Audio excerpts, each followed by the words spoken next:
আমাকে একটা ল্যাপটপ জোগাড় করতেই হবে। মেডিকেল এন্ট্রান্স প্রিপারেশন নেওয়ার জন্য কম্পিউটার তো দরকার, তাই না? হয়ে যাবে, হয়ে যাবে, সব জোগাড় হয়ে যাবে। কিন্তু যতক্ষণ না তোমার ল্যাপটপ আসছে, আমার কম্পিউটারটা তুমি ইউজ করতে পারো। হেডমিস্ট্রেস ছিলাম, সদ্য রিটায়ার করেছি, পড়েই আছে, ওইটা ইউজ করো কেমন? রিটায়ার করেছি বলে কি একটা স্টুডেন্টকে আমি চিনতে পারবো না? আমার চোখটা কি এত খারাপ হয়ে গেছে? আমি বুঝতে পেরেছি তুমি পড়াশোনা করতে খুব ভালোবাসো, সেই সম্ভাবনা তোমার মধ্যে আছে। এমনি এমনি তো আর জেলায় ফার্স্ট হওনি না? সত্যি জেম্মা, তোমার কম্পিউটারটা আমি ইউজ করতে পারবো? কেউ কিছু বলবে না তো? পাগলি মেয়ের কথা শোনো একবার, বসো এখানে। পারবে, নিশ্চয়ই পারবে।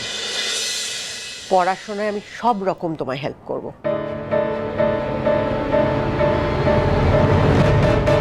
যে ভুলটা করেছো সেটা হয়ে গেছে, সেটাকে আর আঁকড়ে ধরো না, বরং শুধরে নাও, ঠিক আছে?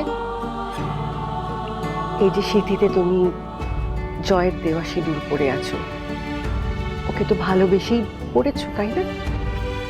এটাকে তো তুমি মুছে ফেলতে পারবে না মা। তোমরা এখন স্বামী স্ত্রী,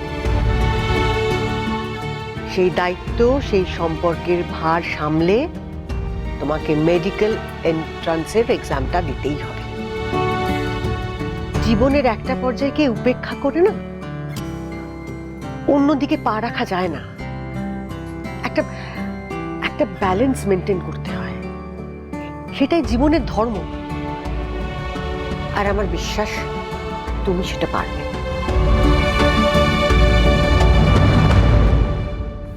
ছোট মায়ের অমতেই বাড়িতে থাকলে তোমার জীবনে যে কোনো ব্যালেন্সই থাকবে না রানী। দেওয়াচ্ছি তোমার মেডিকেল, ডাক্তার হবে না, বের করছি তোমার ডাক্তার হওয়া। দেবযানী, আমার কথাটা শোনো আর রাগারাগি করো না। রানীকে এই ব্যাগটা দিয়ে ওকে চেঞ্জ করে নিতে বলতে হবে। দেখো, আমাদের সবাইকে এখন একসাথে ওই কঠিন পরিস্থিতিটা সামলাতে হবে, কেমন?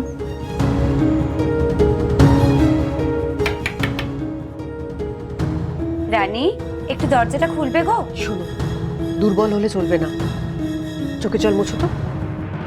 আমি দরজা খুলছি, কেমন? এসো। রানী, এই যে তোমার ব্যাগ। তুমি এক কাজ করো, তুমি এবার ফ্রেশ হয়ে নাও আর চেঞ্জ করে নাও। জেঠিমণি, রানীর বাবার সঙ্গে ফোনে যোগাযোগ করার চেষ্টা করা হচ্ছে।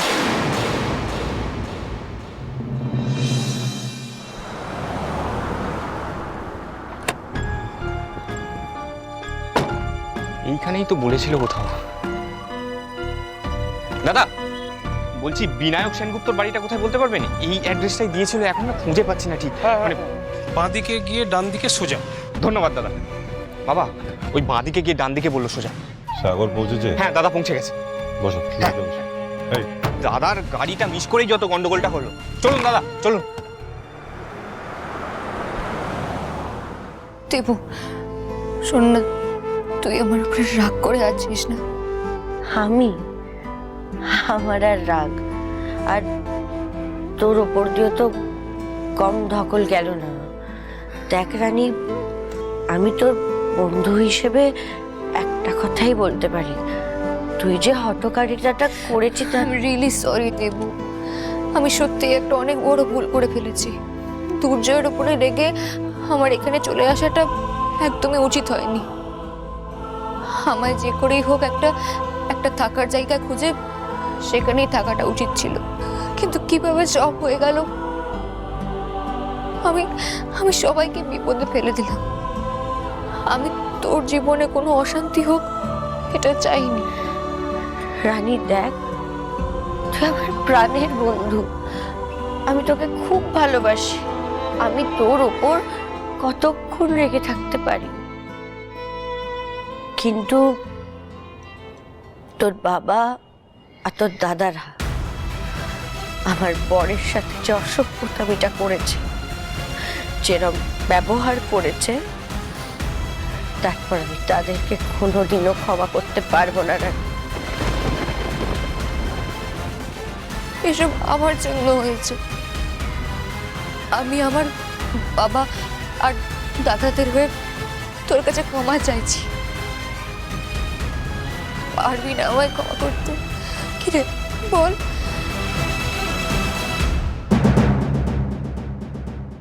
আমি তোকে ক্ষমা করছি কি করছি না সেটা এখন বড় কথা নয়।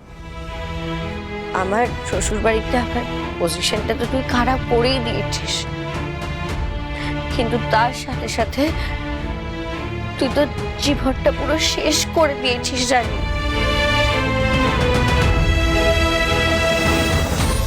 রানী দেখ, তুই আমার প্রাণের বন্ধু, আমার বেস্ট ফ্রেন্ড। বিশ্বাস কর, আমি তোর কোনো ক্ষতি চাই না রানী। আমি তো তোকে চিনি, সেই ছোট থেকে দেখছি তোর জীবনে শুধু একটাই লক্ষ্য ছিল, একটাই স্বপ্ন, ডাক্তার হওয়া, লোকজনদের সেবা করা। কিন্তু তুই তো তোর স্বপ্নটা নিজেই শেষ করে দিলি রানী। এরকম বলিস না দেবু। কিন্তু রানী তুই নিজেই দেখ, তুই নিজেই এই সংসারে ঢুকে সবটা কেটে ফেলেছিস রানী। আমার তো মনে হয় তোর আর লক্ষ্য পূরণ করা হবে না রানী। তুই বোধহয় ডাক্তার হতে পারবি না, পারবি না তো।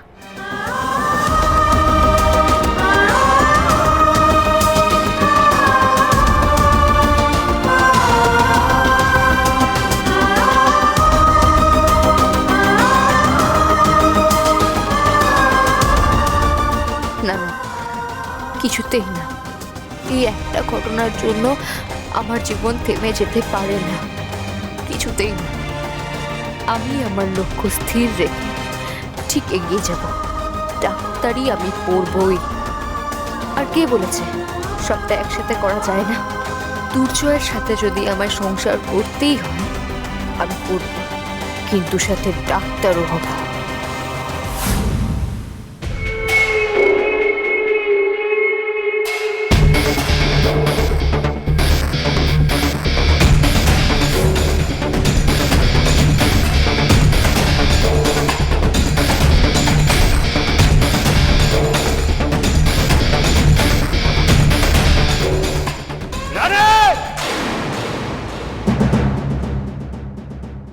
আপনি বোধহয় রানীর বাবা। আপনাদের ফোনে ধরার চেষ্টা করছিলাম এতক্ষণ। হ্যাঁ, আমি বিশ্বনাথ দেবরায়। আমার বড় ছেলে সাগর, ছোট ছেলে সৈকত। আপনারা ভেতরে চলুন না, বসে কথা বলি। আমরা এখানে বসে কথা বলতে আসিনি। আমার মেয়ে কোথায় আছে? আপনার মেয়ে আমাদের বাড়িতেই আছে। আপনারা প্লিজ এখানে দাঁড়িয়ে না থেকে ভেতরে চলুন, আমরা বসে কথা বলি। আসুন আসুন প্লিজ ভেতরে আসুন। আসুন। একটু বসুন, চা জল খাবার খান। মেজ বৌমা, মেজ বৌমা। না এসবের কোনো প্রয়োজন নেই। আমার বোনকে ডাকুন। বোন কোথায়? আমার বোন কোথায়? রানী, রানী, রানী আসছে। হ্যাঁ, রানী। রানী আসবে, একটু শান্ত হন। আমি তো বলছি সবকিছু বসে আলোচনা করা ছাড়া আর কোনো উপায় নেই। দেখুন, আপনাদের কারোর সাথে আমার পরিচয় নেই, তাই অযথা আপনাদের সাথে কথা বলে সময় নষ্ট করার ইচ্ছে আমার নেই। আমার মেয়েকে ডাকুন। কোথায় রানী? আমার মেয়ের সাথে যা বোঝাপড়া করার আমি করে দেবো। রানী, এই রানী, তুই কি বেরোবি নাকি আমাদের ভেতরে ঢুকতে হবে তোকে টেনে আনতে?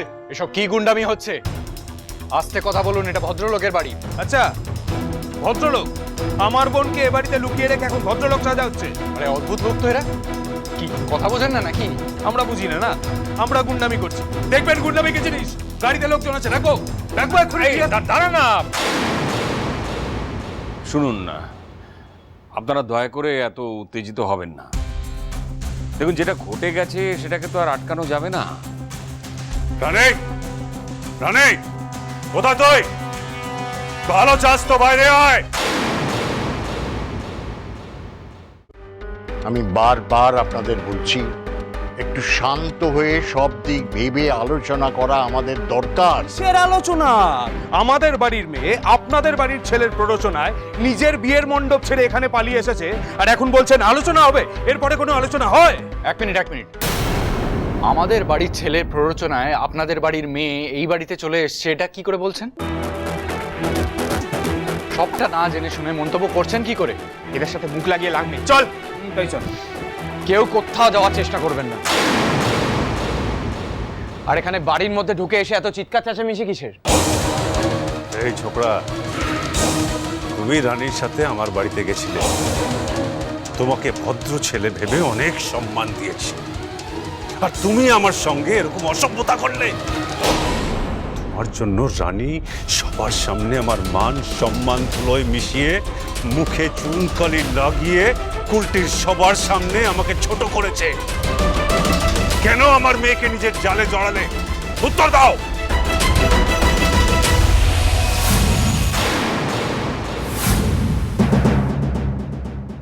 যে মেয়ে তার বাবাকে ঠকিয়ে মুখে চুনকালি মাখিয়ে তার মাথা সমাজের কাছে হেট করে দেয়, সেই মেয়ে কোনোদিন তার লক্ষ্য ভেদ করতে পারে না।